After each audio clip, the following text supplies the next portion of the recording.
This is a medieval historical fiction Barbie book from 1998, and it explains so much about me, it's crazy. No, for real. Like for real. Look at these hennins, these beautiful dresses. So, I think what it also speaks to is our persistent fascination with the Dark Ages, like culturally. Because the pre-Raphaelites romanticized it in the late 1800s with their flowy sleeves and Arthurian tableaus, and they were barely out of the Renaissance themselves. And then Hollywood turned it into Technicolor spectacles with films like Errol Flynn's Robin Hood or Ivanhoe, just medieval, beautiful, colorful places. And then Tolkien all but codified medieval Europe as the foundation for modern fantasy. But almost like completely independent of Lord of the Rings, the 60s and 70s saw their own medieval revival in fashion from brands like Gunny Sachs, or in the folksy prog rock music of bands like Jethro Tull, or Disney's Robin Hood, which also came 60s and 70s. And then you fast forward to today, and you have Chapel Roan in a full suit of armor at last year's VMAs. And you have Sabrina Carpenter making us all sing, "Where art thou, why not upon me?" So whether it's like bardcore, castlecore, knightcore, we clearly have not really left the medieval times. So for me, the question was never if people would want to read a book like Betrayer's Game, which is my book coming out May 1st. It was more how I wanted to bring all these aesthetics together and to the history, like the actual history, without sacrificing the charm of one or the drama of the other. So I started in all the usual places, reading biographies of kings and queens that I wanted to learn more about, and consuming every single piece of Robin Hood media ever created. Because he's an absolute trope maker. You can boil him down to a silhouette, and with that feathered cap and archery stance, you know exactly who you're looking at. And something similar happened to his kings, too. King Richard the Lionheart, or Prince John Lackland. Like, you can see them in your head, whether they appear as cartoon lions or as Richard Lewis in Men in Tights. Robin Hood being an actual man is arguable, but Richard and John Plantagenet, those were real men, real kings and brothers. And I found it really fascinating that all it took was one story, and they became something totally different. They evolved over time with Robin, shaped by the cultures and people retelling their stories.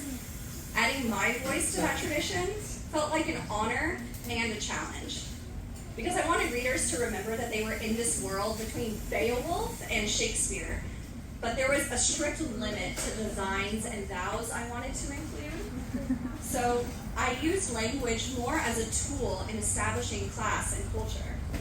Anglo-Norman nobility in the 11th and 12th century would have been speaking French. So when my characters refer to the days of the week, they say samedi. If they're villagers or outlaws, they're much more likely to say some sort of Proto-English Saturday. It's the courtly tongue and the common one. Little things like that could enrich the world without being so unfamiliar that a reader would have to stop and Google it, which I absolutely did not want. And it could also be foundational to the plot if characters choose their dialects carefully in order to avoid eavesdropping or to slight an adversary who's behaving a little too French. And then there were more playful things, modern turns of phrase that I wanted to kind of communicate in a medieval way. One I'm particularly proud of is, "She thinks she feasts, yet she starves." Or words that I would never have imagined were anachronistic, just crumbling on inspection. Because did you know that the word mesmerizing comes from the 1700s? Because it's named after a physician and hypnotist named Franz Mesmer. I didn't know that until I was looking at synonyms one day and I just clicked the etymology.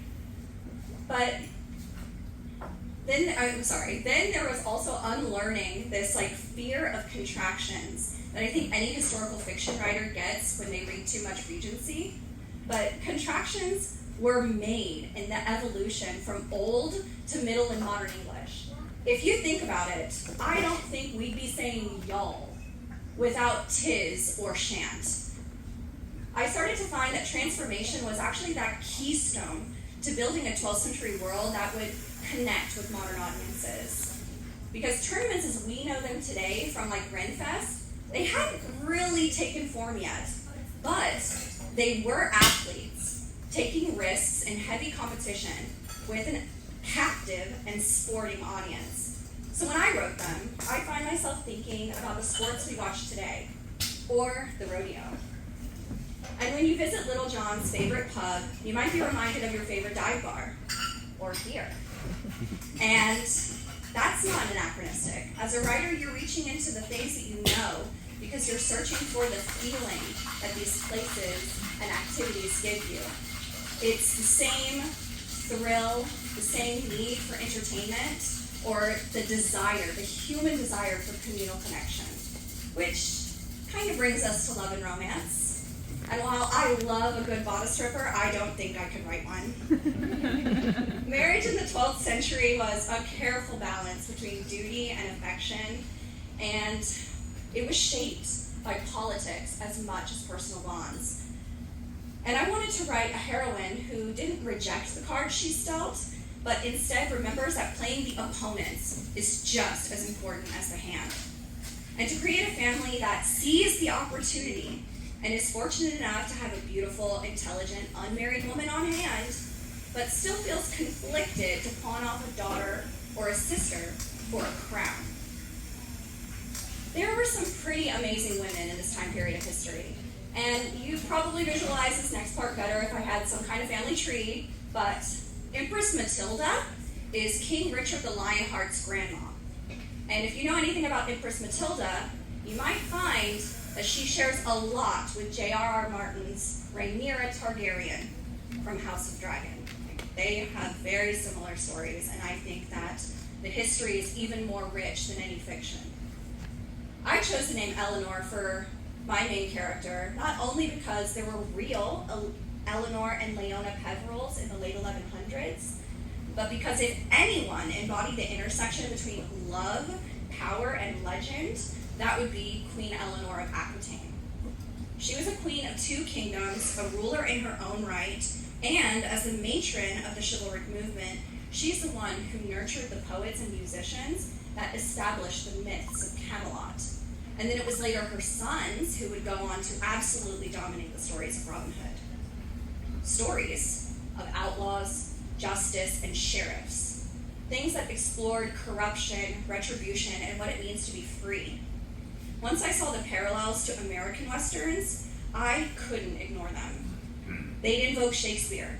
Westerns have the U.S. Marshals, and the Plantagenet Kings had their mightiest knight, who, not so coincidentally, was named William Marshall. I just rewatched Tombstone literally last night, and in remembrance of Val Kilmer. And I couldn't help but see the parallels between Robin and characters like Doc Holliday or other troubled sharpshooters. Sherwood Forest arguably serves the same purpose as the lawless frontiers of the Wild West, and it was so much fun to suppose that not every outlaw would be on board with a life of truth and matching green tights. Gold fever, prices on heads, highway robberies, these shared tropes supported this timeless thirst that we have for this kind of tale that I wanted to spin. And that thirst just trickles down through time and settings. And then there were themes I wanted to explore, like the very thin line between being adversarial and being rebellious. So I asked myself, what if the Sheriff of Nottingham had more in common with a sheriff like Wyatt Earp? Because Alan Rickman once said behind the scenes of Prince of Thieves, I'm not playing a villain. I'm just playing someone who has a certain checklist of things that he wants in life and he goes after them.